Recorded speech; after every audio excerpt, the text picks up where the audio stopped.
pretendo concluir a palavra que creio que o Senhor tem colocado no meu coração nessa manhã.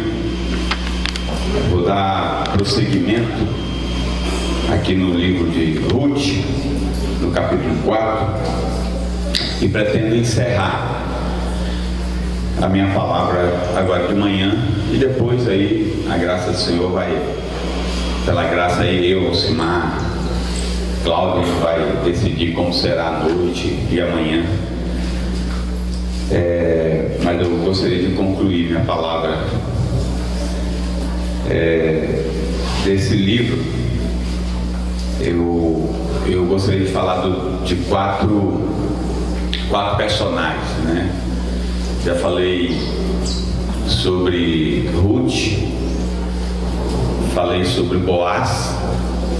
Quero falar bem rapidamente, só uma palhinhazinha sobre Noemi, e quero falar sobre um personagem que não tem nome no livro, que é chamado de Fulano. Eu creio que esses quatro personagens nos traz um ensino. Como eu disse no início da minha palavra, o livro em si, ele não traz o ensino das coisas que eu estou falando, mas ele sobressai na vida dessas pessoas, esses valores que eu tenho compartilhado com os irmãos.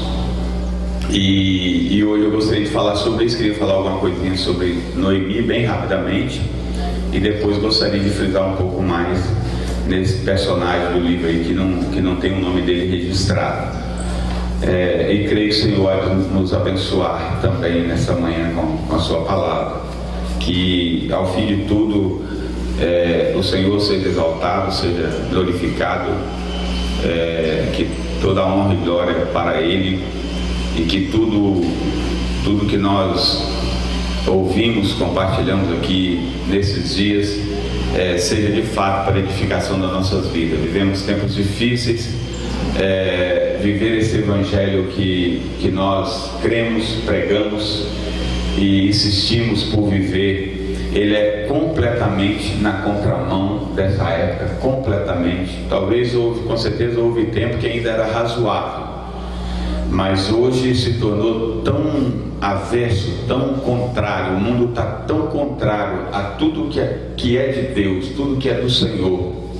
É tão contrário que ou nós empunhamos essa bandeira da fé e defendemos a nossa fé em Cristo Jesus, nesse evangelho que muda, que transforma, que confronta o nosso pecado, que confronta o pecador, que nos abate e que nos levanta, ou nós vamos ceder e o mundo vai entrar e nós seremos uma igreja como qualquer grupo, cheio de mundanismo, cheio de valores que não bate com o coração de Deus. Então eu creio que nós estamos mesmo de mudança em nossa vida, né? São muitos temas que as Escrituras trazem para que nós vamos ser edificados a cada dia, e são apenas alguns deles, e o Senhor com certeza ao longo da nossa vida vai nos dando aí a medida da sua graça.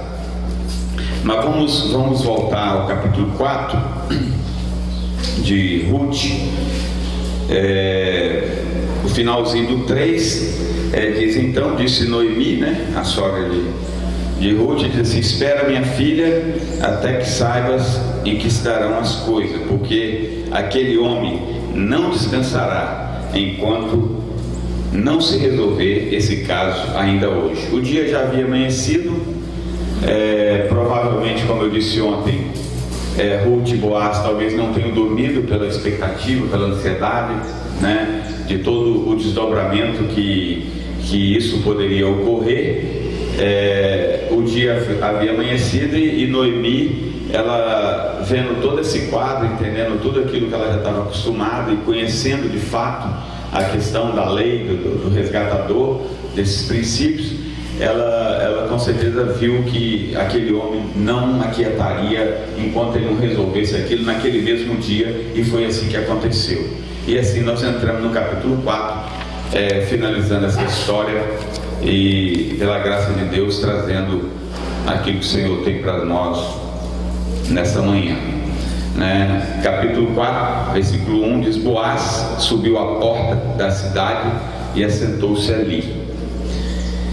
Por que a porta da cidade? Esses são só detalhes, só para os irmãos entenderem um pouco da história. Que naquela época era comum que a porta da cidade era usada para algumas finalidades. Era para dar notícias da cidade, era para exercer justiça, se julgava na porta da cidade, os juízes utilizavam a porta da cidade para isso, e também era para fazer negócio, porque era o hábito de ter testemunhas, principalmente os anciãos eram reunidos como testemunhas. Então agora Boaz está diante da possibilidade de um negócio, então ele fica à porta da cidade, na expectativa de quando esse parente dele passasse, ele chamasse para resolver aquela situação. Então ele fica na porta da cidade. Ele subiu à porta da cidade e assentou-se ali. Eu imagino que Boaz saiu bem cedo, bem cedinho, meio de madrugada, creio, e ele ficou sentado à porta da cidade. Por quê? Porque ele sabia que em algum momento da hora do dia aquele parente dele ia passar por ali, e ele queria muito resolver essa situação. E ele se assenta ali, e eis que o resgatador de que Boaz havia falado ia passando. Então lhe disse: Ô fulano, chega-te para aqui e assenta-te. Ele se virou e se assentou. Então Boaz tomou 10 homens dos anciãos da cidade e disse: assentai-vos aqui. E assentaram-se. Disse ao resgatador: aquela parte da terra que foi de Elimeleque, nosso irmão, Noemi, que tornou da terra dos Moabitas, a tem para venda. Resolvi, pois, informar-te disso e dizer-te: compra na presença destes que estão sentados aqui e na do meu povo. Se querem resgatá-la, resgata. Se não, declara, para que eu saiba, pois outro não há senão tu que a resgate, e eu depois de ti. Então Boaz chama esse parente dele, e ele diz, fala da história, que ele, como resgatador,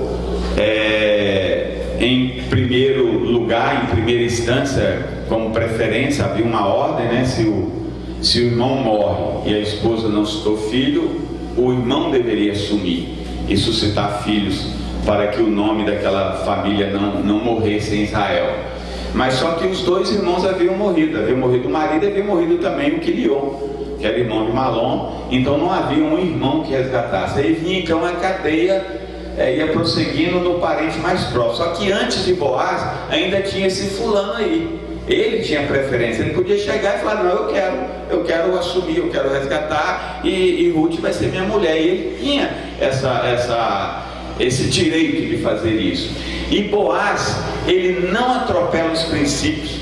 A gente vê assim o princípio da vida de um homem temente a Deus, de um homem correto, de um homem sensato, de um homem direito, de uma postura de um homem mesmo, nos seus valores morais, éticos, espirituais. Aí você vê que Boaz, ele não rompe princípio, ele tenta resolver as coisas, mas tenta resolver as coisas mantendo princípios, sem romper princípios. Nós não podemos decidir as coisas da nossa vida sem quebrar princípios. Seja a nossa relação com os irmãos, seja a nossa relação de negócios, seja você como empregado, como autônomo, como empresário, seja na relação familiar. Tudo que nós formos resolver no nosso dia a dia, nós precisamos manter os princípios do Senhor protegidos, guardados, porque é assim que o Senhor quer que nós façamos, sem quebrar princípios. E Boaz, na sua integridade, ele procura sim resolver. Havia uma expectativa, uma ansiedade, provavelmente muito, mas Boaz não abre mão dos princípios.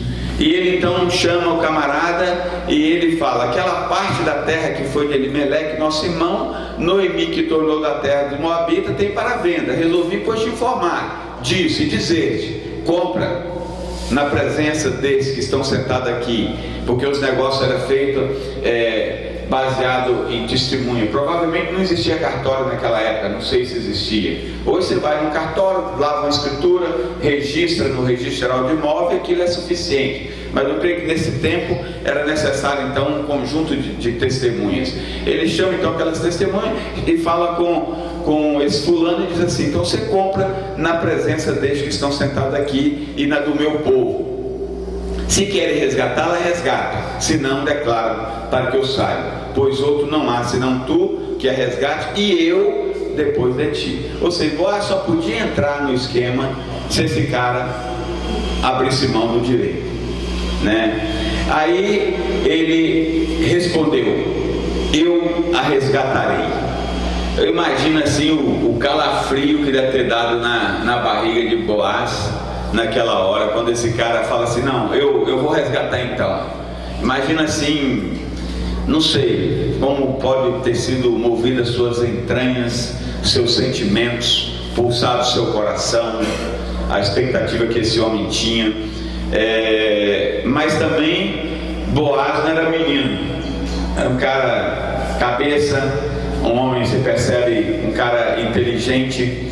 E ele saca então, digamos assim, a carta na manga que ele tem, provavelmente conhecendo o seu parente, provavelmente conhecendo a característica dele, sabendo talvez, quem sabe, um pouco do caráter, da atitude, do coração deste homem. Boaz então, ele vai e procura trazer lucidez a esse cara do comprometimento que teria quando ele fizesse isso. E creio que esse homem não tinha esse entendimento, embora sendo um israelita, sendo um judeu, deveria ser conhecedor dessa lei, desses direitos e de todas as implicações que isso envolvia. E nós percebemos que ele não tem essa noção, e Boaz tinha.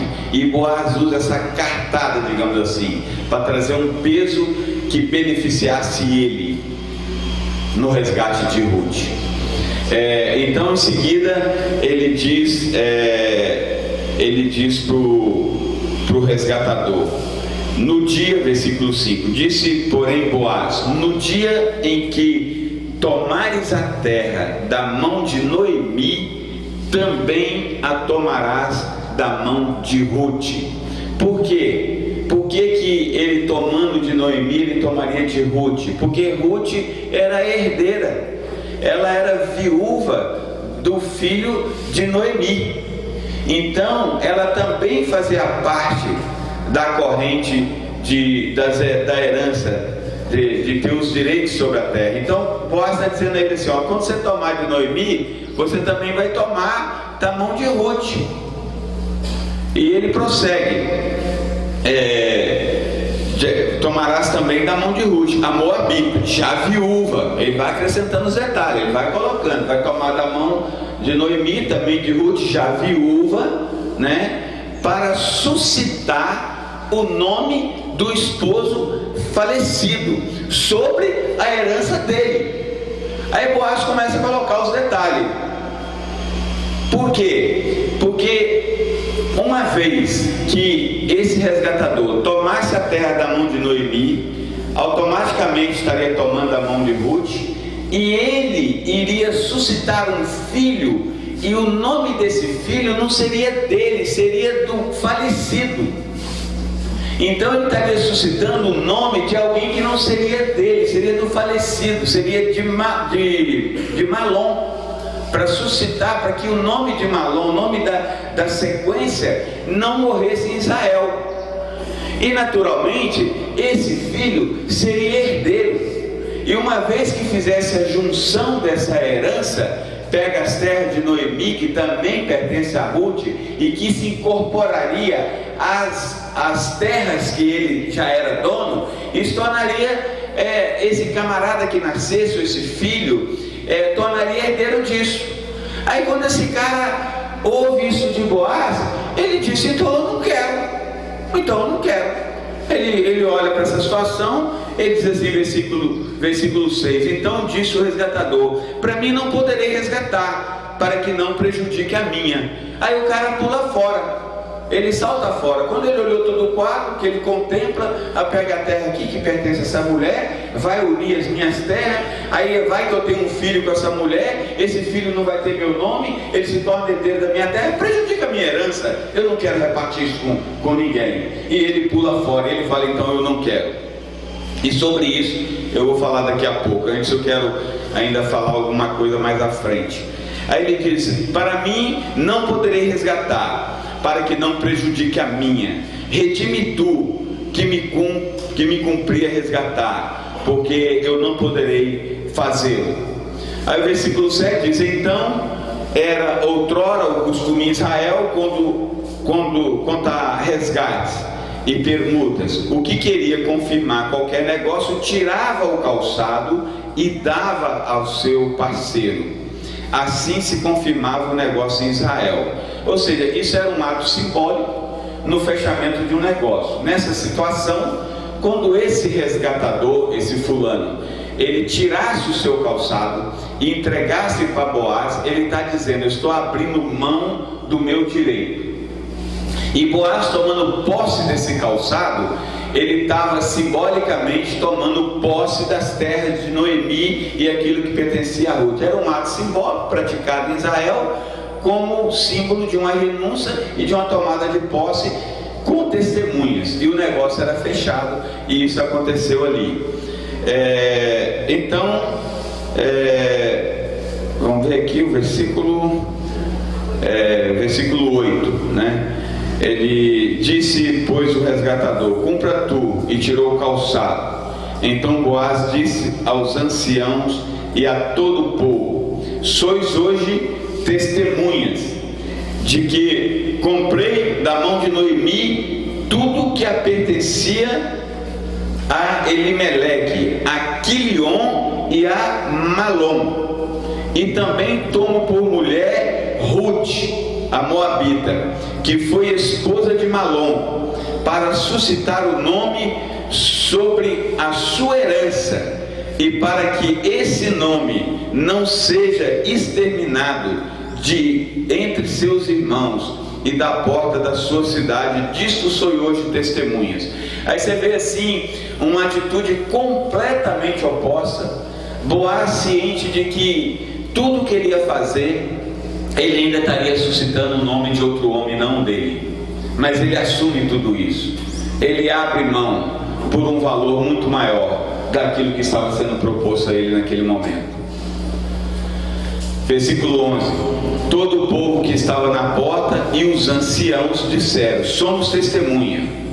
O Senhor faça essa mulher que entra na tua casa como a Raquel e como a Lia, que ambas edificaram a casa de Israel, e tu, Boaz, age valorosamente em Efrata e faz o nome afamado em Belém.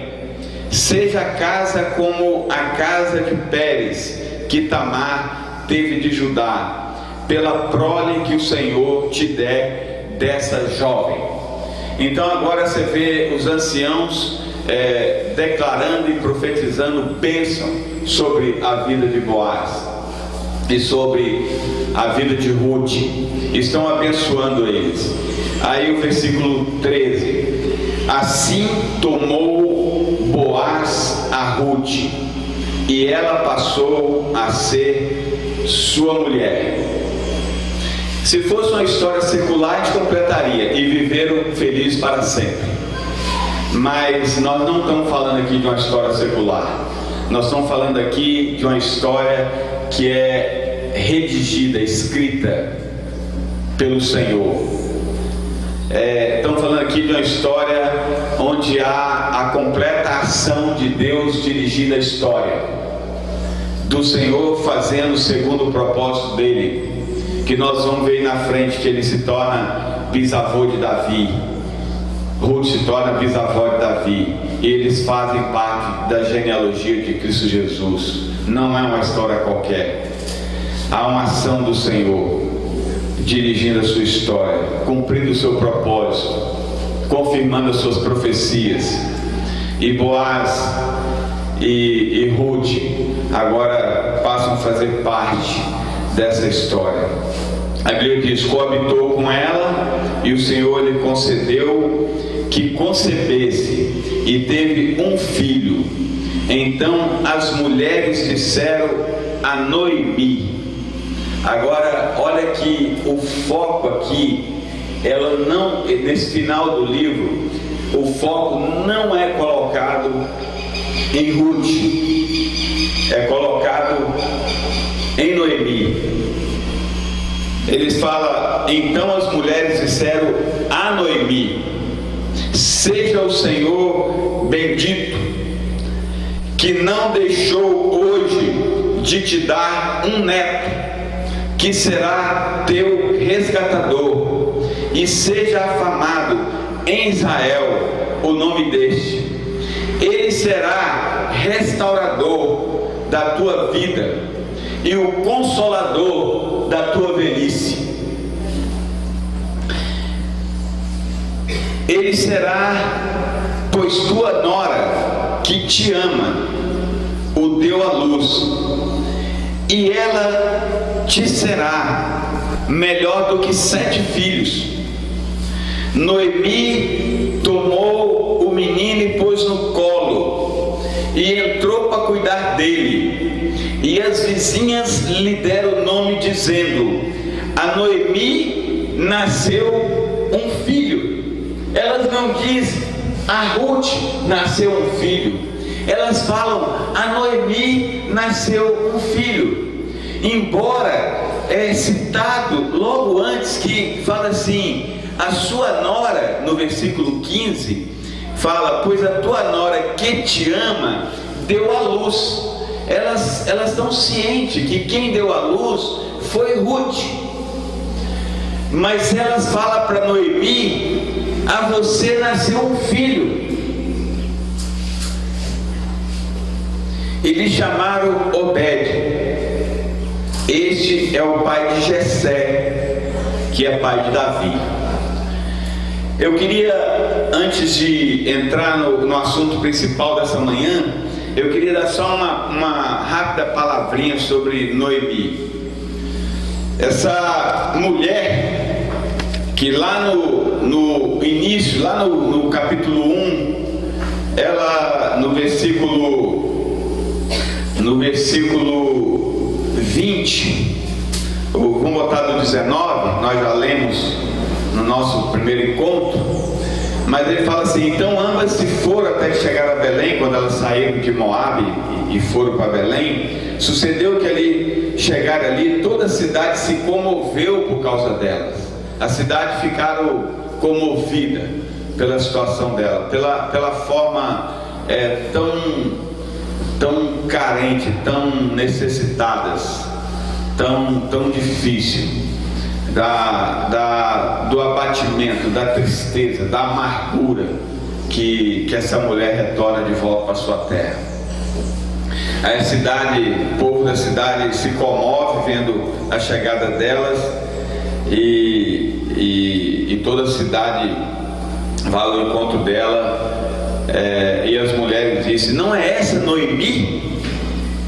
E porém ela dizia: não me chameis Noemi, me chamai Mara, me chame Mara, porque grande amargura me tem dado o Todo-Poderoso.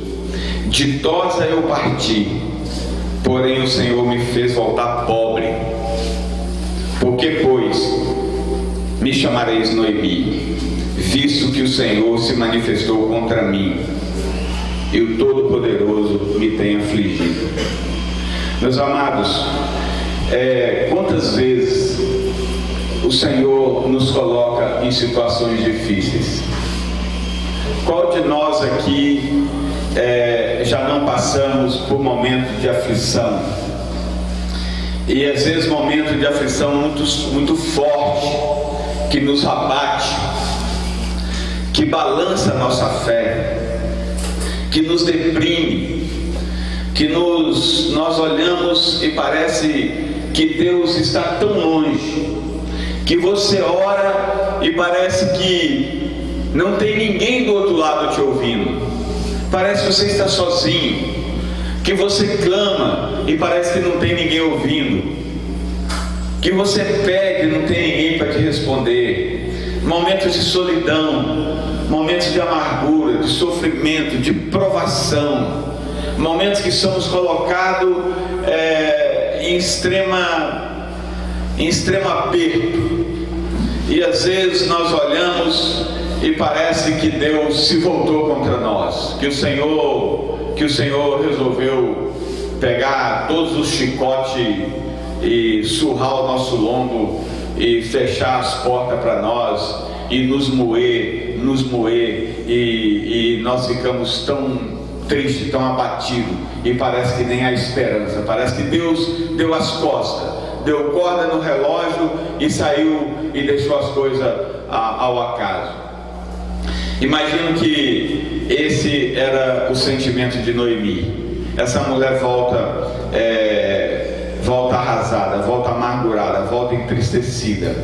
Mas eu gostaria de ressaltar um ponto muito positivo nessa mulher, que a despeito de tudo isso, ela não perdeu a esperança no Senhor. Ela volta para a sua terra, ela volta para o seu povo, ela volta para o seu Deus, porque ela sabia que ali havia esperança, embora em meio a toda amargura e sofrimento. Ela poderia ter ficado revoltada lá em Moabe, ela poderia ter firmado a sua casa lá, poderia ter vivido juntamente com suas noras, ela poderia ter arrumado uma outra forma de viver, ela poderia ter se revoltado com o Senhor, ter olhado e ter amaldiçoado o Senhor, como aquela mulher de Jó disse para Jó: amaldiçoa seu Deus e morre.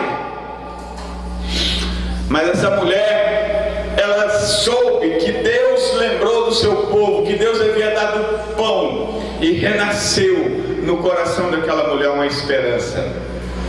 E essa mulher volta, ela volta para o seu povo, ela volta para o seu Deus, amargurada, entristecida, abatida, mas não perdeu a esperança no seu Deus.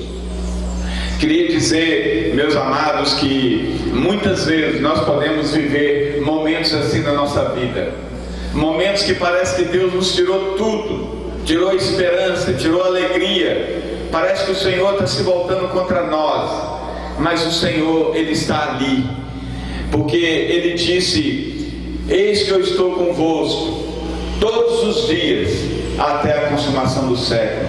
Você pode não sentir a presença dEle, você pode não vê-lo, pode não ouvi-lo, mas Ele está ali, porque Ele é fiel à sua palavra. O Senhor não está fundamentado em nossa vida pelos nossos sentimentos. O Senhor não está fundamentado na vida pela nossa alma, pelo mover da nossa alegria, da nossa tristeza, pela circunstância, por aquilo que sentimos.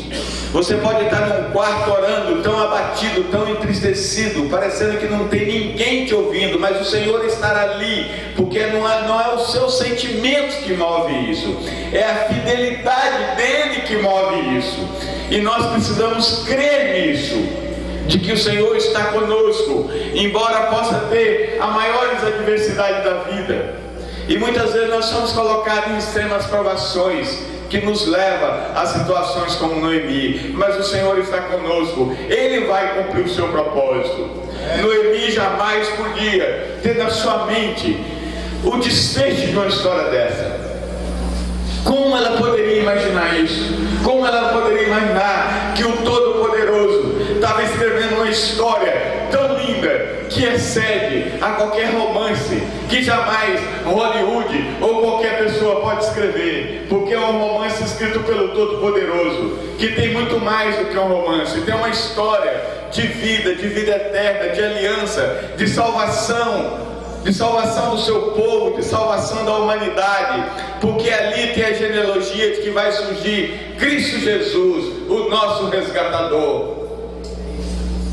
Há muito mais a aprendermos na vida dessa mulher, quando nós somos abatidos pelas circunstâncias que nos cercam, circunstâncias adversas, que nos derrubam, que nos levam a nocaute, e às vezes nós olhamos e parece como Ruth, como como Noemi fala, não me chames Noemi, me chamai de Mara, porque grande amargura me tem dado o Todo-Poderoso.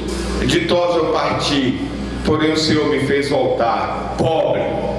Por que, pois, me chamais Noemi, visto que o Senhor manifestou contra mim, e o Todo-Poderoso me tem afligido? O Senhor tem te afligido? Você já passou por alguma aflição? Se não passou, eu vou te dar uma boa notícia: você vai passar. Porque o Senhor só nos forma em meio a sofrimento. Ele fala lá se não me engano, em Números, né? Não sei se é número de Cláudio, que é bom, não sei, que fala que eu te afligi, te dei fome. Me ajuda aí nesse texto aí, Deuteronômio, capítulo 8, é isso? 8, né? Esse texto me veio na mente agora, então eu não anotei. É 8, isso mesmo, Deuteronômio 8. Ele fala, versículo 2, né? Vou ler o 1 até o 3, assim: todos os mandamentos que hoje vos ordeno, guardareis para o fazer, para que vivais, e vos multipliqueis, e entreis, e possuais a terra, que o Senhor jurou a vossos pais. E te lembrará de todo o caminho pelo qual o Senhor teu Deus te guiou no deserto, esses 40 anos, para te humilhar, para te tentar, te provar, para saber o que estava no teu coração, se guardaria os seus mandamentos ou não. E te humilhou, e te deixou ter fome, e te sustentou com maná, que tu não conhecesse, nem teus pais o conheceram, para te dar a entender de que o homem não viverá só de pão, mas de tudo que sai da boca do Senhor viverá o homem. Noemi provou isso na vida dela, e o Senhor nos levará a esse caminho. O Senhor não nos poupará. Aqueles que já passaram estão sujeitos a passar novamente. Aqueles que não passaram vão provar isso na sua vida. Momento de sofrimento, momento de dor. Mas eu quero dizer a vocês que aqueles que confiam no Senhor, como Noemi, não perdeu sua esperança e manteve viva a sua fé, a sua esperança, e voltou para o seu Deus e para o seu povo. E Deus transforma essa história de tristeza e amargura em uma história de alegria, porque Ele é fiel à sua palavra. Deus não é homem para que minta. O Senhor não fica devendo nada a ninguém. Ele vai cumprir o seu propósito. E quando nós nos rendemos a Ele, a sua vontade, Ele cumpre o seu propósito em nossa vida. E o final dessa história, na vida de Noemi, Noemi tomou e pôs no colo e entrou para cuidar dele. E as vizinhas lhe deram o nome, dizendo a Noemi: nasceu um filho, e chamaram Obed. Esse é o pai de Jessé e pai de Davi. Eu fico imaginando que tremenda história, que bendita história, que desfecho precioso. A despeito de toda a dor, essa mulher se manteve firme na esperança do Senhor. Mas eu quero voltar ao início do capítulo 4 e tratar de um assunto que eu já falei aqui, já tive oportunidade também de falar em outra localidade desse mesmo assunto. Creio que precisamos estar sempre lembrando, não só desse assunto, mas eu creio que a igreja, nós precisamos estar sempre lembrando dos princípios. Paulo fazia isso, ele não cansava de falar as mesmas coisas. Mas eu queria voltar a atenção agora para esse quarto personagem da história, dos quais eu gostaria de falar, é sobre esse fulano, assim, da sua característica de um homem avarento. E é sobre isso que eu gostaria de falar nessa manhã. Assim, esse homem, pela sua avareza, ele dispensou a oportunidade de que Deus escrevesse através dele a sua história. Ele amava muito o que ele tinha. Ele não podia repartir, ainda que essa fosse a vontade do Senhor, porque esses princípios eram a vontade do Senhor. Era a vontade do Senhor que o resgatador assumisse o seu papel e suscitasse filhos, e que mantivesse viva o nome das famílias de Israel. Mas esse homem amava muito os seus bens, ele amava muito a sua riqueza. Como dividir isso com alguém, ainda que essa fosse a vontade do Senhor? Um avarento, ele não faz nada que não seja dos seus próprios interesses. Ele só investe naquilo que pode dar retorno. Ele só investe naquilo que traz benefício a si próprio. É o tipo da pessoa que demora a botar a mão no bolso, que espera que outro primeiro assuma e pague a conta. Ele não tem disponibilidade de resolver logo, de pular na frente, de botar a mão, de estender com generosidade.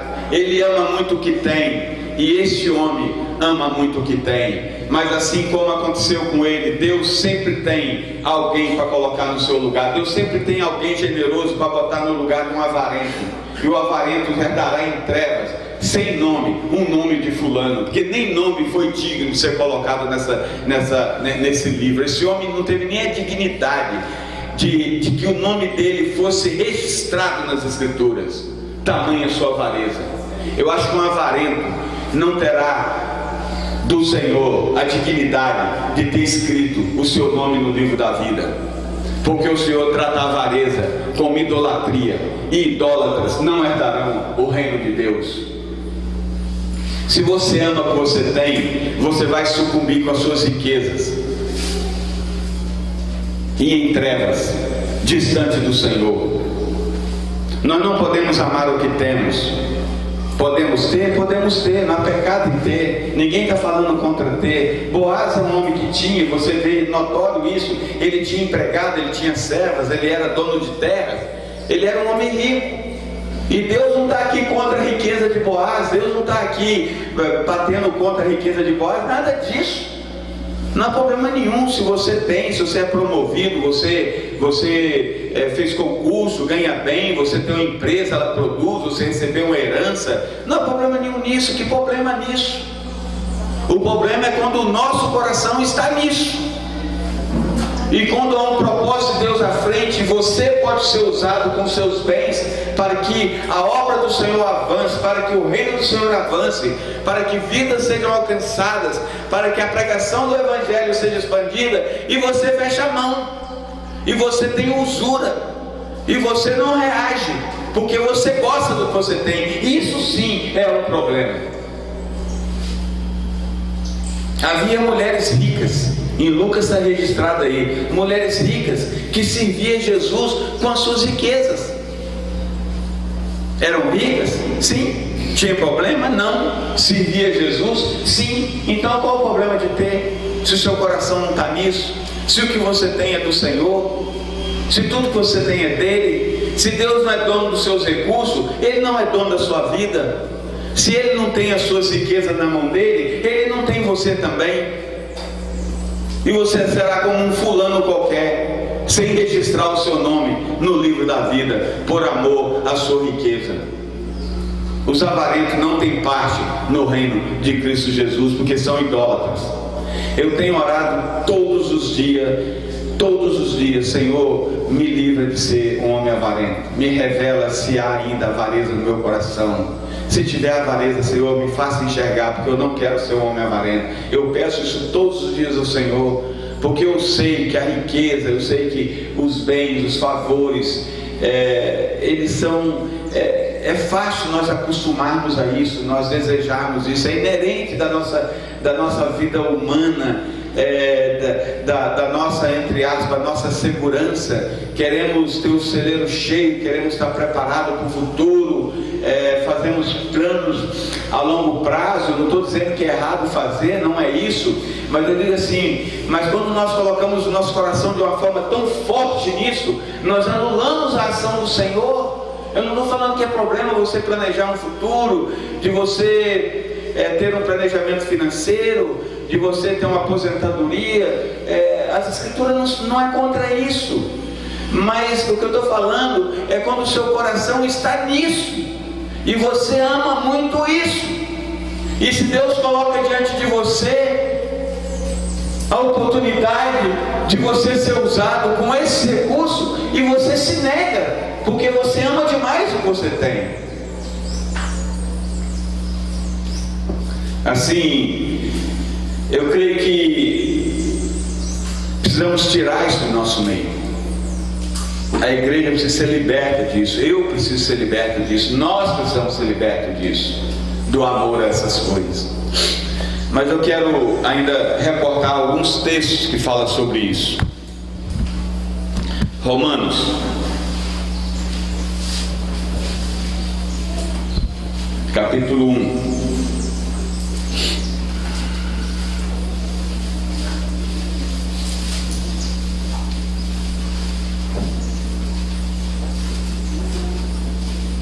Versículo 28. Romanos 1, versículo 28 em diante. E como eles se não importaram de ter conhecimento de Deus, assim Deus o entregou a um sentimento perverso para fazerem coisas que não convêm, estando cheios de toda iniquidade, prostituição e avareza, maldade, cheios de inveja, de homicídios, de contenda, de engano, de malignidade, sendo murmuradores, detratores, aborrecedores de Deus, injuriadores, soberbos, presunçosos, inventores de males, desobedientes ao pai e à mãe, nécios, infiéis nos contratos, sem afeição natural, irreconciliáveis, sem misericórdia, os quais, conhecendo a justiça de Deus, que são dignos de morte, os que tais coisas praticam, não somente as fazem, mas também consentem aos que as fazem. Muitas vezes usando esse texto só para falar do aspecto da orgia sexual e homossexual desse século, e usamos esse texto para dar essa ênfase. Não está errado, e o final desse texto mostra que o Senhor está dizendo, ao versículo 32, aos quais, conhecendo a justiça de Deus, que são dignos de morte, o que tais coisas praticam. Que coisas praticam? Toda essa lista que foi lida, inclusive a avareza. O avarento está nesse pacote, está no mesmo pacote, que ele diz, não somente as faz, mas também consente aos que fazem. Está no mesmo pacote, está no mesmo barco. Toda essa lista que Paulo escreve aos Romanos, e dizendo que esse povo vai ser julgado, condenado, estarão fora do reino de Deus por causa dessas práticas. E diz que não só os que fazem, mas os que concordam, o avarento está incluso. E é sobre esse ponto que eu quero falar nessa manhã. Marcos capítulo 7. Marcos capítulo 7, versículo 20, é o versículo 23, e dizia, o que sai do homem, isso é o que contamina o homem, porque do interior do coração dos homens saem os maus pensamentos, os adultérios, as prostituições, os homicídios, os furtos, a avareza, as maldades, o engano, a dissolução, a inveja, a blasfêmia, a soberba, a loucura. Todos estes males procedem de dentro e contaminam o homem. A avareza está inclusa. Lucas 12,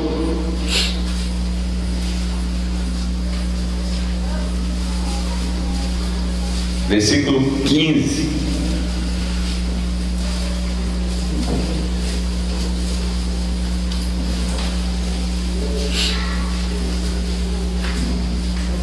Vou ler do 15 em diante. Lucas 12, versículo 15. Disse Jesus: acautelai-vos e guardai-vos da avareza. Aqui fala só sobre a avareza.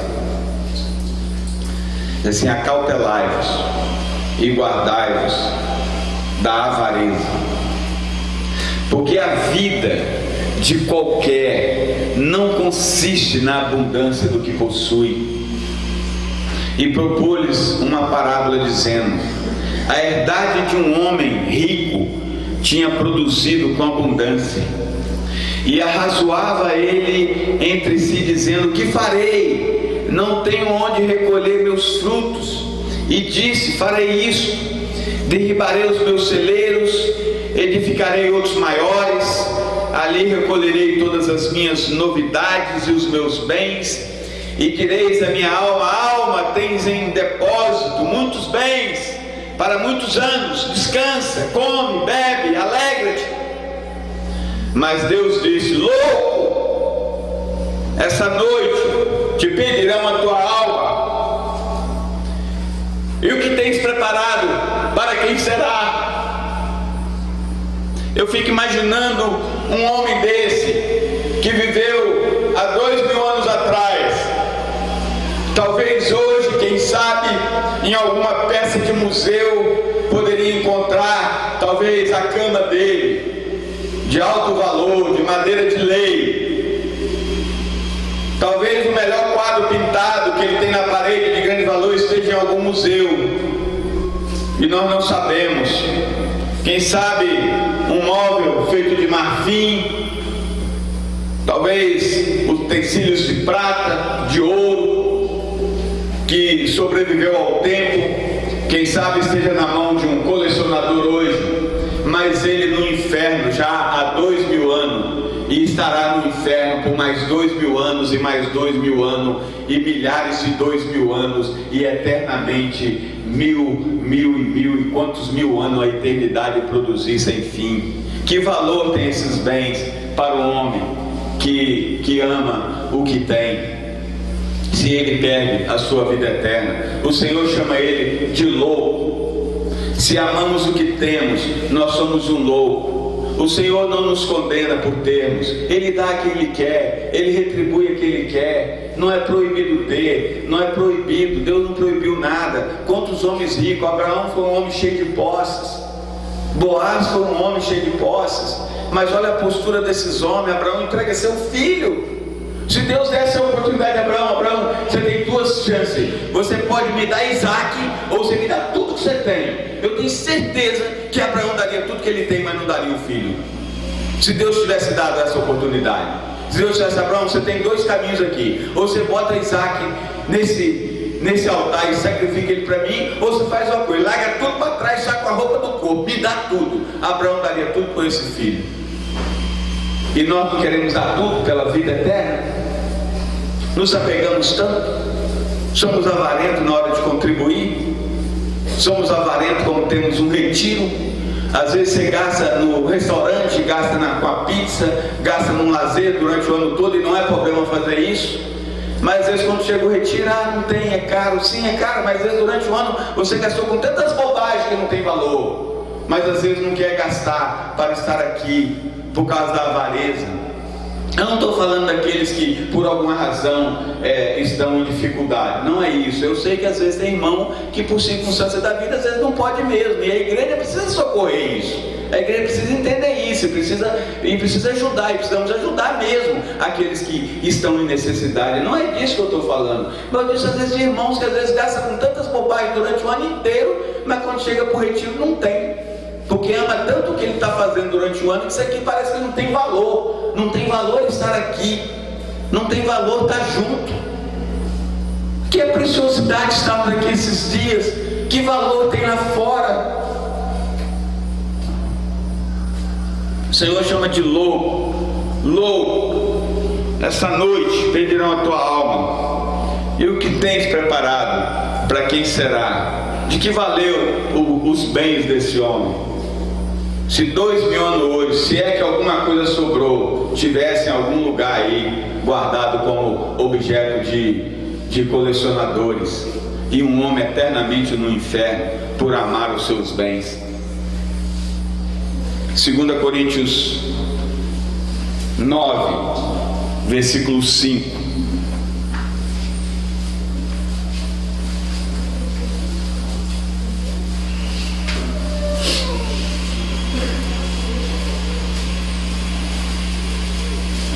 Segunda Coríntios 9, versículo 5.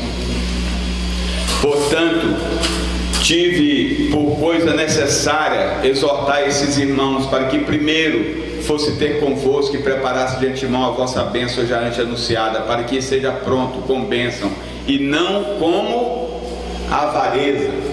Paulo está falando aqui de uma oferta que está sendo levantada para os irmãos necessitados lá em Jerusalém. E Paulo dá aqui algumas orientações de como os irmãos deveriam preparar essa oferta, para que ele pudesse levar para os irmãos necessitados lá em Jerusalém.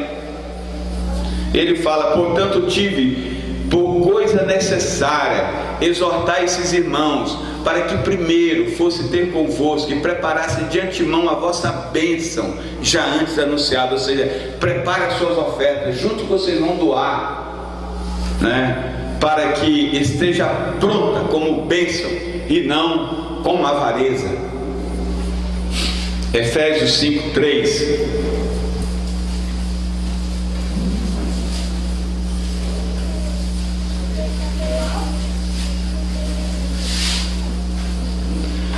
Efésios 5:3. Mas a prostituição e toda impureza ou avareza nem ainda se nomeie entre vós, como convém a santos. Mas a prostituição, toda impureza ou avareza, nem ainda se nomeie entre vós, como convém a santos. Colossenses 3:5.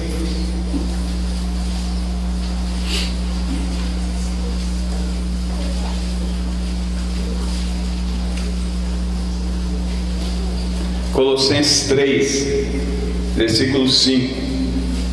Mortificai, pois, os vossos membros que estão sobre a terra, a prostituição, a impureza, o apetite desordenado, a vil concupiscência, a avareza, que é idolatria. Deus trata a avareza como idolatria. Deus considera um avarento como um idólatra, e Deus puniu severamente, muitas vezes, o seu povo pela sua idolatria. Quantas vezes, se vocês pegam o livro de Juízes, por exemplo, você vai ver ali uma sequência de juízes que Deus levanta, e Deus levanta um juiz, e esse juiz livra o povo de Deus do seu sofrimento, e passa um tempo, aquele povo vai andando no caminho do Senhor novamente. Lá na frente ele se corrompe, sempre pela idolatria, sempre. Pode observar o livro de Juízes, o ponto forte desse povo sempre é se render a um tipo de idolatria, a outros deuses. Aí Deus levanta uma outra nação e traz o castigo, o açoite sobre essa nação, sobre esse povo dele, e Deus pune esse povo, e daí a pouco Deus levanta um outro juiz. Aí esse juiz levanta no poder de Deus e livra o povo novamente, e o povo volta para o Senhor novamente. Aí passa 40, 50 anos, vem uma outra geração e se corrompe novamente, sempre pela idolatria. Deus nunca aceitou se dividir com outro Deus, nunca. O cristianismo, ele sempre vai ser odiado quando ele é apresentado como um Deus único, sempre. Se você for pregar o evangelho e botar Jesus também, você não tem problema nenhum, ninguém vai te criar problema. Agora você fala, não, é só Jesus e não tem mais ninguém, você vai ter um problema. Você vai ter um problema. Eu já contei isso aqui, mas tem gente que nunca ouviu.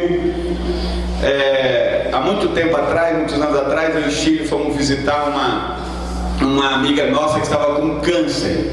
E ela estava com câncer daquele tipo que não tinha jeito. O negócio estava ladeira abaixo mesmo. E nós fomos visitar. E eu fui lá para falar de Jesus, pregar o Evangelho, orar por ela. Ela não era uma cristã. E chegando lá tinha alguns familiares dela, mãe, irmã, cunhada, não sei. Tinha umas mulheres lá que era parente dela, estava lá. E eu fui visitar, aproveitei para falar do Evangelho, orar, e aproveitei que estava ali, elas também ouviram. E quando eu falei de Cristo Jesus, quando eu falei do Senhor, do seu poder, quando eu falei da graciosidade de Cristo, e uma delas, eu fui descobrir que elas eram espíritas.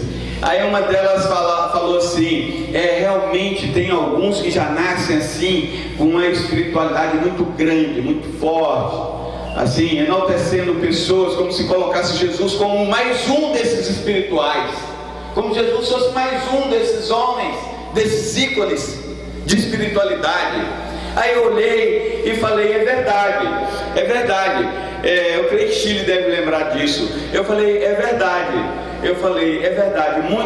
muitos se sobressaíram pela sua espiritualidade. Nós vemos Buda, por exemplo, eu citei Buda. Falei, você vê, Buda foi tão espiritual que até hoje tem um túmulo dele. Ela é isso mesmo, tem. Eu falei, lá tem os restos mortais de Buda. Ela é verdade, tem mesmo. Eu falei, por exemplo, você tem Maomé, por exemplo, foi um líder que trouxe até hoje uma espiritualidade sobre esse planeta. E se você for, com certeza está o túmulo de Maomé. Ela é isso mesmo, e tem mesmo. Pois aí ali estão os restos mortais de Maomé. E eu fui citando outros. E como eu sabia que ela era espírita, eu falei de Chico Xavier. Eu falei, Chico Xavier também foi um homem muito espiritual, né? Uma espiritualidade avançada. E ele morreu. Se você for no túmulo dele, tem os restos mortais. Ela falou, e tem mesmo. E ela foi gostando, que eu fui falando, e ela foi confirmando. Eu falei, mas Jesus, se você for no túmulo dele, não há restos mortais, porque ele está vivo. Ele não é um Deus morto. Servimos o Senhor vivo. Eu falei, todos os espirituais foram detidos pela morte. Jesus não foi detido pela morte. Ele está vivo. Não pregamos um líder espiritual, pregamos Cristo, autor da vida. Esse é o Evangelho que cremos. Não dividimos isso com nenhum outro Deus. Mas o avarento coloca como Deus a sua riqueza e não reparte do que tem, porque não ama o Senhor. É um idólatra. Não há restos mortais no túmulo de Jesus. Eu disse para aquela mulher, todos esses líderes espirituais que surgiram foram detidos pela morte. A morte deteu. A morte botou limites. Falei para ela, Cristo não há limites. Ele é o autor da vida, Ele é o Rei dos reis, o Senhor dos senhores. Aleluia! Glória a Deus, aleluia!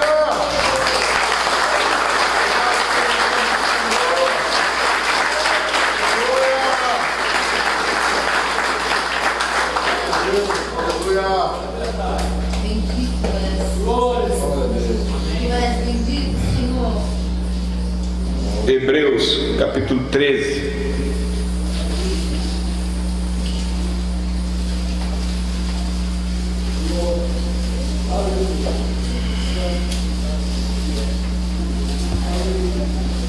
Hebreus 13, versículo 5. Seja vossos costumes sem avareza, contentando-vos com o que tens, porque ele disse, não te deixarei, nem te desampararei. Meu amado, você tem pouco. Se você tem pouco, Deus está dizendo que Ele não vai te deixar, não vai te desamparar, porque o que você precisa vem dEle, vem da palavra dEle. Você tem muito, Deus também não te desamparará, não te deixará, se o que você tem está nas mãos dEle. Não há problema, pode dormir em paz com o que você tem. Se o que você tem está na mão do Senhor, fique em paz, fique em paz. mas não tem seu coração fincado no que você tem.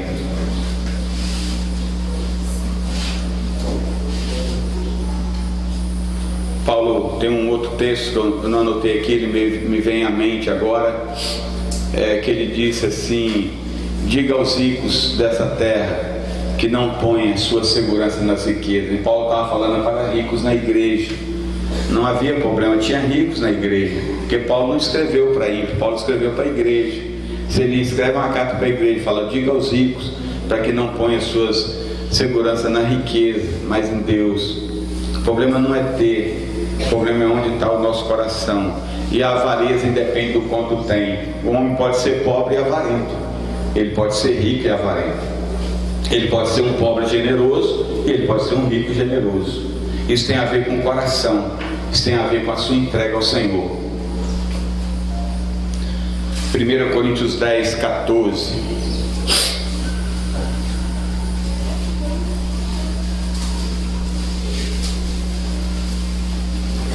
Não divida seu Deus com ninguém, pregue a Cristo e só a Ele, não existe outro. Não, quando você falar do Evangelho, não precisa ficar fazendo curva, ficar amaciando, não precisa, é só Jesus mesmo, é só Ele e ponto final, não há outro Deus. Que o mundo todo corra contra você, não podemos abrir mão de que o nosso Senhor Ele é único e só esperança nele, não existe nenhum outro, não há nenhum outro Deus. 1 Coríntios 10, 14. Portanto, meus amados, fugi da idolatria. A Bíblia trata a avareza como idolatria e diz para nós fugirmos da idolatria.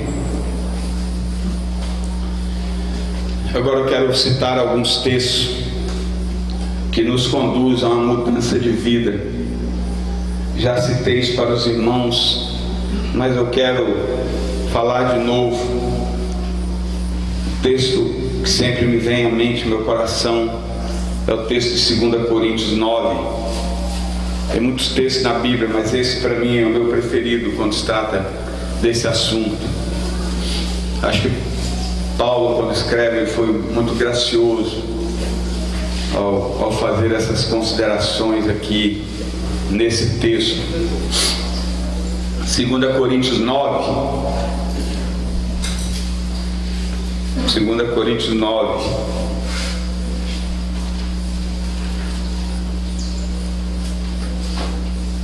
Versículo 6 em diante.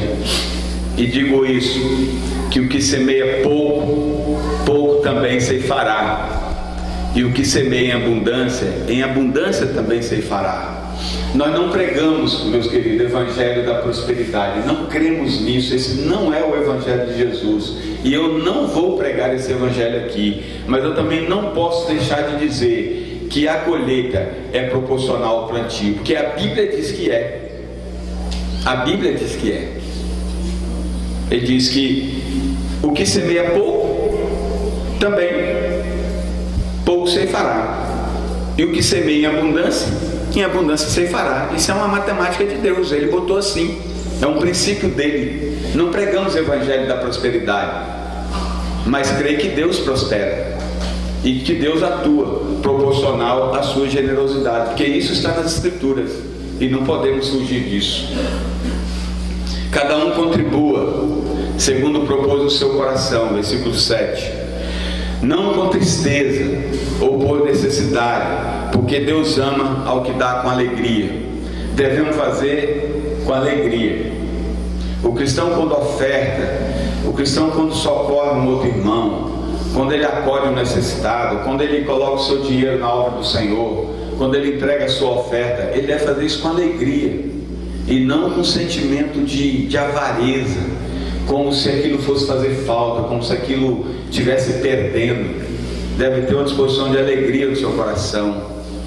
E versículo 8: e Deus é poderoso para tornar abundante em vós toda graça, a fim de que, tendo sempre em tudo toda suficiência, superabundeis em toda boa obra, conforme está escrito: espalhou deu aos pobres, a sua justiça permanece para sempre. Ora, aquele que dá semente ao que semeia e pão para comer, também multiplicará a vossa sementeira e aumentará os frutos da vossa justiça. Olha esse texto, se ele não nos ensina isso, além do versículo 6 que já li, aqui está dizendo: aquele que dá semente ao que semeia e pão para comer, também multiplica a vossa sementeira.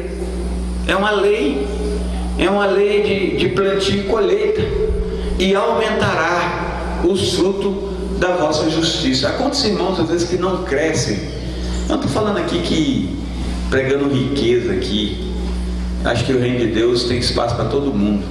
Tem espaço para o necessitado, espaço para o pobre, tem espaço para a classe média, tem espaço para o rico, tem espaço para todo mundo. Desde que todo mundo seja rendido ao Senhor, desde que seu coração esteja no Senhor, não no que você tem. Mas muitas vezes a pessoa poderia ser mais abençoada, mais próspera nos seus negócios, no seu emprego, na sua vida, e muitas vezes não são, porque são avarentos, porque dão com tristeza, oferta com mesquinhez. Versículo 11: para que em tudo enriqueçais para toda beneficência, o qual faz que por nós se dê graças a Deus, porque a administração desse serviço não só supre a necessidade dos santos, mas também redunda em muitas graças que se dão a Deus. Amados, essa nossa atitude de ofertar, ela precisa ser uma atitude de adoração, que é um tipo de adoração, como diz as Escrituras, que ela não só supre a necessidade dos santos, porque esses bens materiais vão suprir a necessidade do funcionamento da igreja, da pregação do Evangelho, ela supre isso, mas a Escritura diz que não só isso, ou seja, além disso, diz, mas também redunda em muitas graças que se dão a Deus. São atitudes de gratidão. Quando ofertamos, deve ser uma expressão de louvor, de adoração. Você não está ofertando a pastores, a igreja. Não estou aqui pregando, pedindo dinheiro a ninguém. Deus não precisa do seu dinheiro. Deus não precisa do meu dinheiro. Deus quer que nós fazemos isso porque Ele quer operar em nós. Mas Ele é dono de tudo, Ele tira de onde Ele quiser. Quando Ele quis dar água ao seu povo, Ele mandou Moisés dizer para a rocha deu água. Quando Ele quis atravessar o povo livrando do Egito, Ele abriu o mar vermelho. Quando Ele, 40 anos depois, quando o povo foi herdar, Deus, para engrandecer Josué diante do povo, o povo vê que Josué, que Deus estava com ele, Deus abre o Jordão. Deus não precisa de nós. Ele não tem necessidade, Ele levanta de onde Ele quiser. A Escritura diz que Ele tira do ímpio e dá ao seu santo. Quando Deus quer, Ele tira de um ímpio e entrega ao seu. Ele é dono de tudo. Quando nós ofertamos, isso na verdade é um favor que Deus concede a mim. Deus está me fazendo um favor. Carlos, eu estou fazendo um favor a você. Você pode ofertar, você está sendo abençoado. Eu estou te dando. Isso eu estou te dando, você pode fazer. É eu que estou sendo abençoado. Eu sou muito mais abençoado do que abençoador. É verdade que abençoamos com a nossa adoração, com as nossas ofertas. É verdade que sim. Mas a bênção é muito maior eu que estou recebendo quando eu oferto. Porque ela deve ser uma atitude de adoração. Não deve ser entregue como se estivesse entregando a pastores, a igreja. Ou você tem que entregar como se estivesse entregando ao Senhor. Porque assim eram feitas as ofertas no passado. As pessoas levavam os animais, tudo aquilo que deveria ser colocado no altar, o sacerdote pegava, fazia segundo os ritos que Deus tinha estabelecido. Era uma adoração a quem? Ao Senhor. E devemos fazer isso com esse coração, com um coração de gratidão, com um coração de adoração. Assim como você vem aqui, canta, você louva, você exalta, você se alegra em Cristo, essa mesma alegria deve ser quando você reage com os seus haveres materiais. Versículo 13: visto como na prova dessa administração glorificam a Deus pela submissão que confessais quanto ao Evangelho de Cristo e pela liberalidade de vossos dons para com eles e para com todos. Liberalidade, contrário de avareza. Generosidade, contrário de avareza. E pela sua oração por vós, tendo de vós saudades, por causa da excelente graça de Deus que em vós há, graças a Deus pelo seu dom inefável. Ah, que ensino precioso, que bênção, que graça de palavra que Paulo escreve aqui, ditado pelo seu Senhor, para ensinar a uma igreja que já estava praticando, mas que precisava praticar com alegria e com fé e com adoração. Malaquias, versículo 3.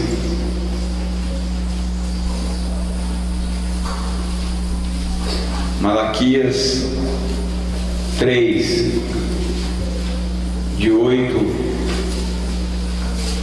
em diante. O versículo começa com uma pergunta. Malaquias 3, está pertinho de Mateus aí, quem não achou. Só virar as coisas ao contrário ali. Malaquias 3, versículo 8. É uma pergunta: roubará o homem a Deus? Aí vem a resposta: vós me roubais e dizei: em que te roubamos? Aí vem a resposta: nos dízimos e nas ofertas alçadas. O avarento, além de louco, é ladrão. Não sou eu que estou dizendo, são as escrituras. Não sou eu. Sou eu que estou dizendo. A escritura, lá Jesus contando aquela parábola, ele chama o avarento de louco. E aqui o profeta chama de ladrão. Roubará o homem a Deus? Todavia vós me roubais. E dizeis: em quem te roubamos? Nos dízimos e nas ofertas alçadas. Com maldição sois amaldiçoado, porque me roubais a mim. Toda a nação. Deus estava zangado aqui. Eu imagino que Deus estava zangado. Pelo menos imagino. Se não tiver, fica só na minha imaginação. Mas ele fala assim com muita firmeza. O profeta fala com muita firmeza: com maldição sois amaldiçoados, porque me roubais a mim, toda a nação. Aí em seguida vem um versículo que eu aprendi desde a minha juventude. Um dia, me lembro como se fosse hoje, assim, isso vem na minha mente como se fosse hoje. Eu deveria ter, sei lá, 16 anos mais ou menos. E um dia eu fui confrontado com essa palavra. Eu tinha uns 16 anos. Nunca mais, nunca mais, não houve um dia que eu não ofertasse ao Senhor e que eu não dissesse: Senhor, me ajuda a ser um homem generoso. E quantas experiências eu tive com o Senhor nessa área da minha vida, que se eu fosse contar aqui, gastaria outro tempo, e eu não vou fazer isso. Mas quantas experiências. Eu tinha uns 16 anos, eu era um avarento, eu não ofertava com nada, eu não dava nada. E um dia, com mais ou menos 16 anos, eu fui confrontado com essa palavra. Nunca mais esqueci esse texto: trazei todos os dias à casa do tesouro, para que haja mantimento na minha casa, e fazei prova de mim, diz o Senhor dos Exércitos, se eu não vos abrir as janelas dos céus e não derramar sobre vós uma bênção tal, que dela advenha a maior abastança. Trazei todos os dias à casa do tesouro, para que haja mantimento na minha casa, depois fazei prova de mim, diz o Senhor dos Exércitos. O Senhor chama para você fazer prova dele. Quer fazer? Experimente, faça prova do Senhor. Ele diz: depois fazei prova de mim, diz o Senhor dos Exércitos, se eu não vos abrir a janela dos céus e não derramar sobre vós uma bênção tal, que dela vos advenha a maior abastança. E por causa de vós repreenderei o devorador, para que não vos consuma o fruto da terra, esse povo estava debaixo de maldição, porque eram avarentos. E Deus está dizendo: se vocês mudarem de rumo, se vocês mudarem a história de vocês, pode fazer prova de mim, que eu vou abrir a janela dos céus, vou derramar uma bênção, que nunca vai faltar nada. E o versículo 10 diz assim: e eu repreenderei o devorador. Se você não entrega a Deus, você está entregando a alguém. Com você não fica, pode ter certeza disso. Deus não te deixa impune, não te deixa. Para alguém você vai entregar. Um dia, conversando com um pastor, isso há muitos anos atrás, na verdade não era nem conversando, ele estava numa série de conferências na Batista, e ele falou que ele teve uma experiência com outro pastor. Ele falou assim, era uma igreja de 400 membros, o pastor dele falou assim: aqui todos os membros são fiéis, são 400, os 400 são fiéis. Ele ficou admirado, ele mesmo, 400 membros, 400 fiéis. Ele disse: sim, 400 fiéis, 200 fiéis a Deus e 200 fiéis a Satanás ou a eles mesmos, mas todos são fiéis. Deus não deixará impune. Por causa de vós repreenderei o devorador, ele está dizendo, para que não vos consuma o fruto da vide, e o campo não vos será estéril, diz o Senhor dos Exércitos.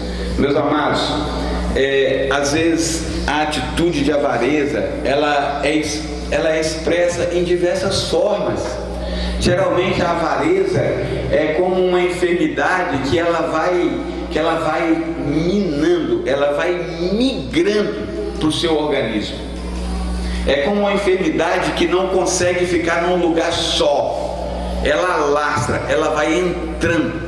Um avarento não consegue ser avarento só num item, ele é em todos os itens.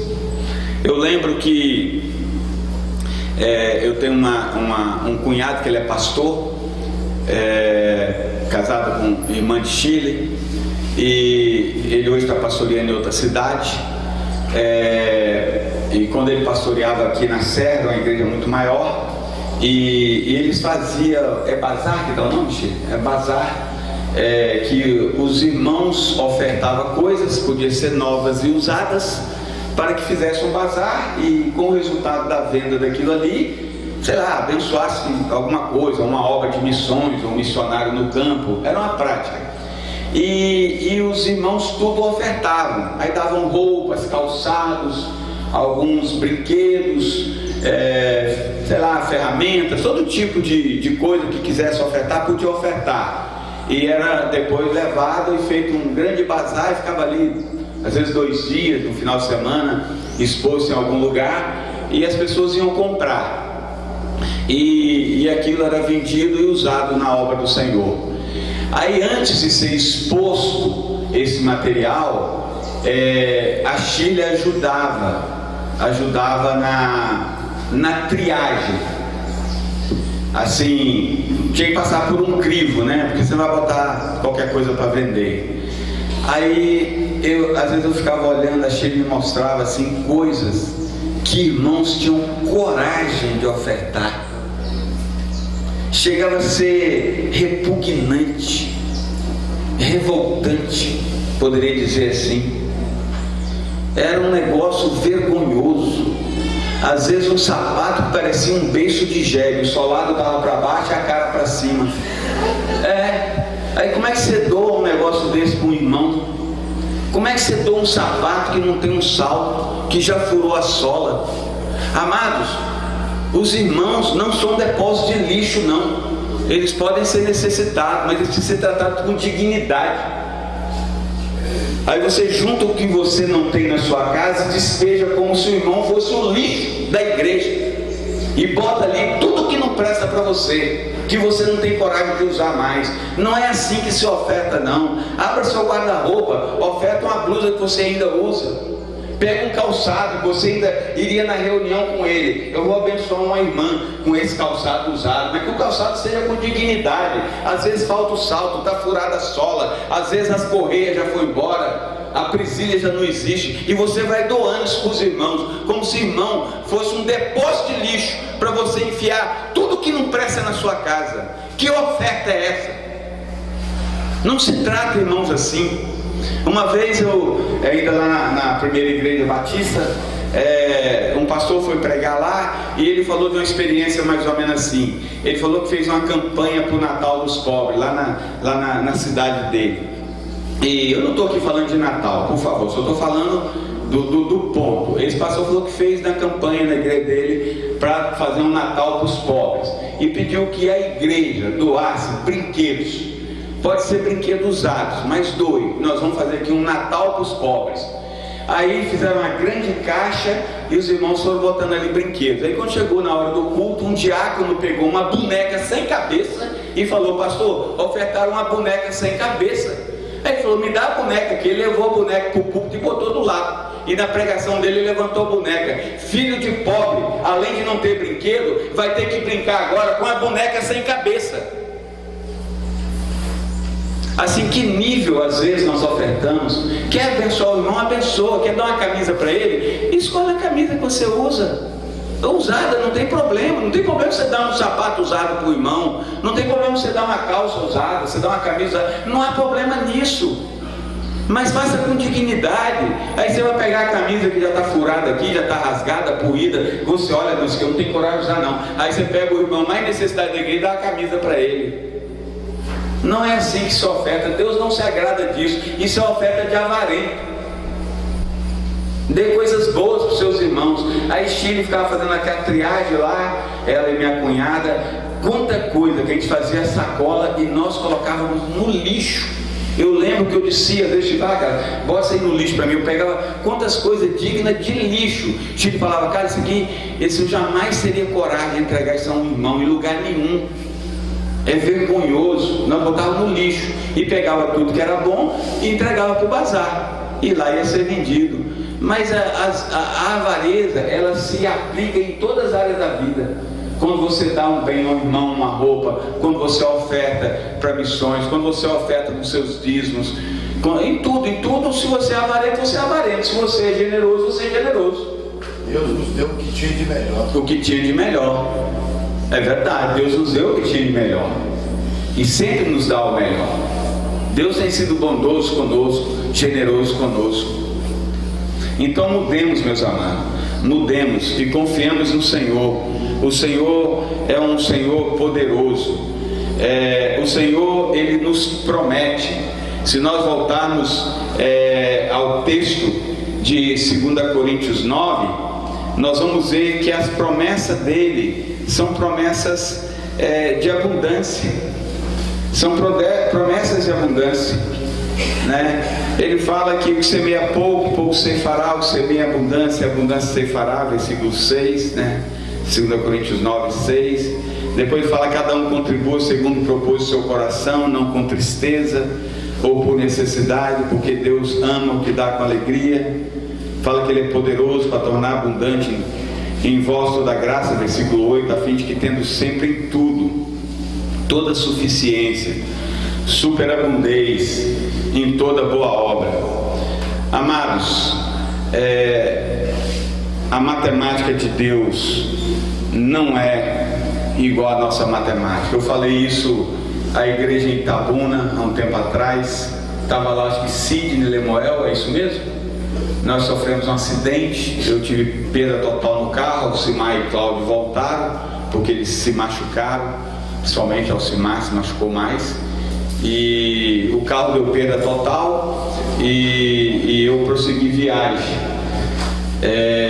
Estava junto, né, Alcimar? Pertinho do outro ali, Alcimar do meu lado, entendeu? A mulher atravessa a pista. Você faz a barbeiragem, eu que levo. Alcimar do meu lado, viu? Alcimar sempre do meu lado nessas horas difíceis. Então houve um acidente muito forte, nós fomos para o hospital, depois de São Mateus, e dali nós prosseguimos viagem. Alcimar e Cláudio voltaram, eu, Cid, Lemuel, fomos para Itabuna, no encontro geral, que eles tinham me chamado para ministrar uma palavra lá sobre esse assunto, sobre esse tema, e dentro de tudo que eu falei lá, eu falei sobre essa matemática do Senhor, e esse ponto eu queria repetir aqui. Amados, na nossa matemática, 2 mais 2 são 4, e não tem como ser diferente. Mas Deus, Ele está muito além de matemática. Nós servimos um Deus onde Ele ajunta em lugar que Ele não espalhou. Nós servimos a um Deus que Ele colhe onde não plantou. Nós não podemos fazer isso, mas Deus pode. Deus ajunta em lugar que Ele não espalhou. Ele colhe onde não plantou, porque tudo provém da sua palavra. A matemática de Deus, 5 pães e 2 peixinhos, alimenta 5.000 homens, fora mulheres e crianças. Eu imagino assim, no meu cálculo, umas 12.000 pessoas. Porque se ele fala 5.000 homens e não conta as mulheres e crianças, aí você bota aquela mulherada toda, aquela criançada toda. Naquela época tinha muitos filhos, no mínimo ele teria umas 12.000 pessoas. A matemática de Deus, Ele pega 5 pães e 2 peixinhos e sacia a fome de 12.000 pessoas, e no final ainda sobra 12 cestos cheios. A matemática de Deus, Ele pega, quantos pães? Eu anotei aqui para não falar errado. Ele pega 7 pães e alguns peixinhos e alimenta mais 4.000 pessoas, sem contar mulheres e crianças. Está escrito no texto, sem contar mulheres e crianças. Você bota lá mulher e criança, você deve ter tido ali mais 10, 12.000 pessoas. E o Senhor sustenta. O Senhor sustenta. Essa é a matemática de Deus. Nós não precisamos ficar preocupados. Podemos ser liberais, generosos, dar com abundância, investir no reino de Deus. A palavra do Senhor diz: juntai tesouros nos céus, onde a traça, a ferrugem não consome. Porque o tesouro aqui na terra vai ser consumido. Uma hora você vai perder isso, ainda que seja pela morte. Você vai morrer e não vai levar nada. Mas a matemática de Deus, ela excede a qualquer razão. E nós precisamos confiar no Senhor, de que Ele nos sustenta. Podemos abrir mão do que temos, abrir mesmo, dizer: Senhor, o que o Senhor quer que eu faça? O que o Senhor quer que eu faça? Diga qual é a minha parte nesse serviço. E outra coisa, Deus até pediu animal sem defeito. Sem defeito. Não pode ser o que sobra, aquilo que não presta. Deus não aceitava animal que não fosse perfeito, o melhor, a primícia. Mas, amados, a matemática do Senhor, ela excede a nossa razão. A palavra do Senhor diz para nós não ajuntarmos tesouro nos céus, não ajuntar tesouro na terra, ajuntar tesouro no céu. Assim, eu queria colocar para que você mudasse o seu comportamento com a sua relação com o Senhor, em relação às suas finanças, o que você tem, e você dizer para o Senhor: Senhor, qual é a parte, qual é a minha parte desse serviço? O que o Senhor quer que eu faça? O que o Senhor quer que eu doe? Se você fizer isso com sinceridade, Deus vai te mostrar qual é a sua parte, e Ele vai te conduzir a experiências tremendas e preciosas, que você vai provar de fato Deus que você tem. Amados, Deus, Ele é o nosso sustento. Olha o texto de Deuteronômio 8:3, que nós lemos agorinha, mas vamos ler novamente. Deuteronômio versículo 8. Eu já estou finalizando. Versículo 3, que te humilhou, né? Deuteronômio 8:3, que te humilhou, te deixou ter fome, te sustentou com maná, que tu não conheceste, nem teus pais o conheceram, para te dar a entender que o homem não viverá só de pão, mas de tudo que sai da boca viverá o homem. Amado, o nosso sustento depende da palavra do Senhor, de mais nada. Ele dá ordem e as coisas funcionam. Ele dá ordem. Esse dia eu estava orando ao Senhor, estou passando aí uma fase muito apertada, já 2 anos que quando essa crise bateu nos meus negócios, e já tem 2 anos que ela não reagiu para melhor. Eu e Carlinhos temos pensado, temos conversado, e não tem nos restado muito o que fazer, a não ser orar mesmo. Mês que vem faz 2 anos, quando essa crise pegou no meu negócio, ela pegou e até agora não houve nenhuma reação diferente. Continua em crise os negócios. Esses dias eu estava orando, eu disse: Senhor, dá ordem aos clientes para eles me encontrarem. É porque tudo vem da palavra dele, ele dá ordem, a coisa funciona. Eu disse: Senhor, dá ordem, ordene os clientes para que eles me achem e que eles fechem comigo, porque se o Senhor dá ordem, vai funcionar. Eu não preciso de outro mecanismo, eu preciso da tua palavra. Eu só estou exemplificando isso porque não que eu dependa disso, eu dependo do Senhor. Eu quero dizer que o que nós precisamos está na boca do Senhor, porque Ele disse que nem só de pão viverá o homem, mas de toda palavra que sai da sua boca. Somos sustentados pela palavra do Senhor, pela sua boca. Ele dá ordem e as coisas acontecem. E Jesus repete isso. Olha lá em Mateus, Jesus usa essa mesma parte das Escrituras para dizer a Satanás, quando Satanás diz a ele: se tu és o Filho de Deus, transforme essas pedras em pães. Aí Jesus responde para ele em Mateus 4, versículo 4, quando Satanás chega e fala assim no versículo 3: se tu és o Filho de Deus, mande que essas pedras se tornem pães. Aí Jesus responde: está escrito, nem só de pão viverá o homem, mas de toda palavra que sai da boca de Deus. Jesus não está falando nada novo. Jesus não emitiu aqui uma nova escritura. Jesus se reportou a Deuteronômio 8:3. Ele citou um texto das escrituras. Ele disse: está escrito, nem só de pão viverá o homem. Ou seja, ele não precisa se sujeitar às misérias e às bolotas do diabo. Há quantas vezes nós nos sujeitamos a essas coisas, aos favores de Satanás, aos enganos, às bolotas que o filho pródigo se sujeitou a comer lá no chiqueiro quando se afastou de Deus. Às vezes ficamos caçando bolotas, tentando nos alimentar da nossa força, da nossa capacidade, dos nossos empreendimentos, das nossas ansiedades, das nossas preocupações. E você precisa de só uma coisa: da palavra do Senhor, porque o sustento vem dela. Não é o seu muito fazer, não é o seu muito prosperar, não é o seu muito vender, não é o seu muito fabricar. Não que não possa fazer isso, eu não estou pregando contra isso, não é isso que eu estou dizendo, mas eu estou dizendo que a sua segurança não está nisso. Ela precisa estar fundamentada na palavra do Senhor, porque Jesus diz que nem só de pão viverá o homem, mas de toda palavra que procede da boca de Deus. Da boca do Senhor sai o seu sustento, e é isso que basta. Deus é o nosso sustento e Jesus é a nossa suficiência. Finalizando com um texto de Efésios. Esse é meu último texto e eu encerro a minha palavra. Efésios capítulo 1.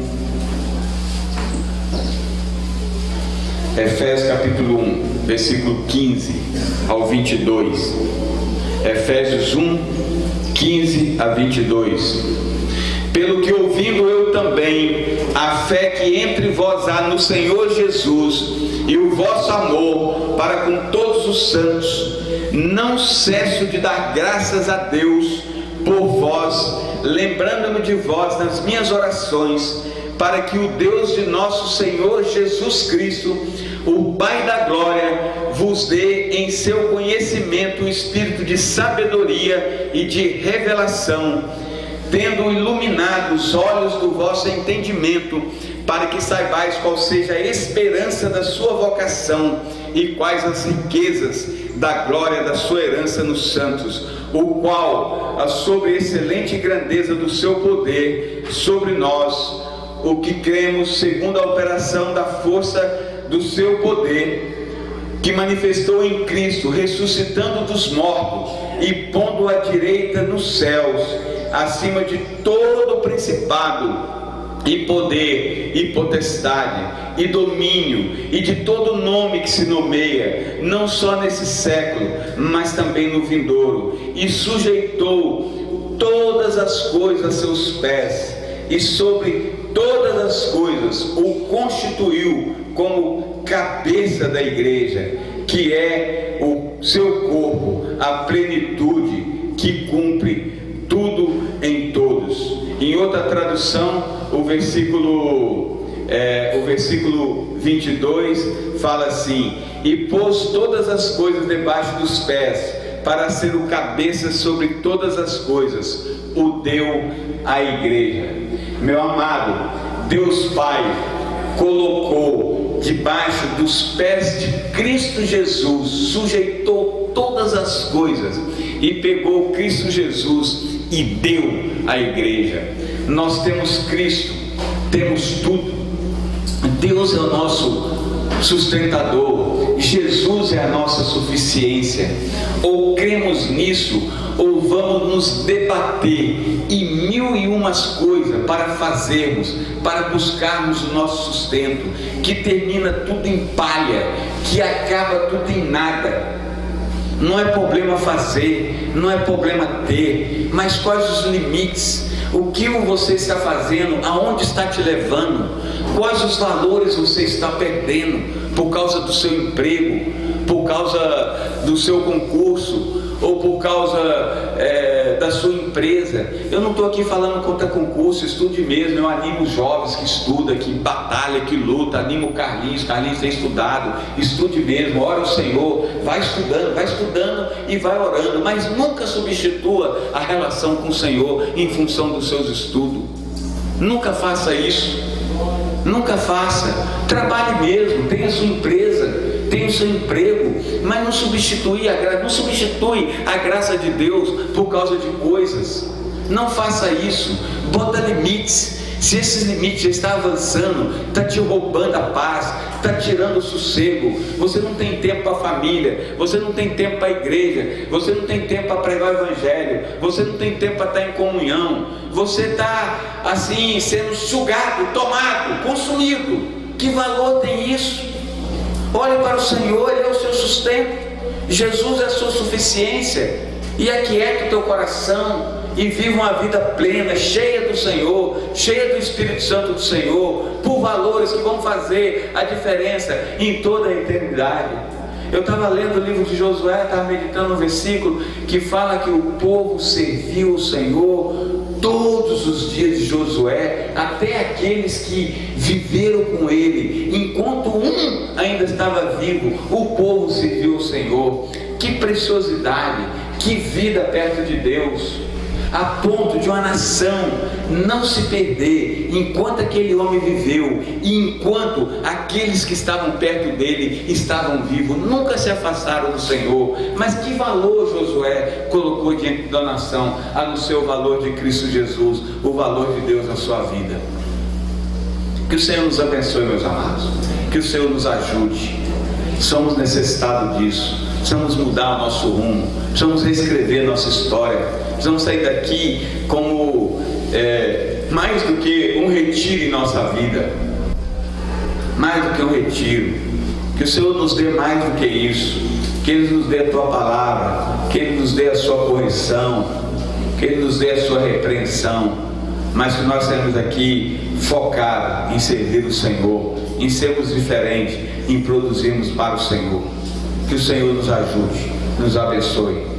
Amém.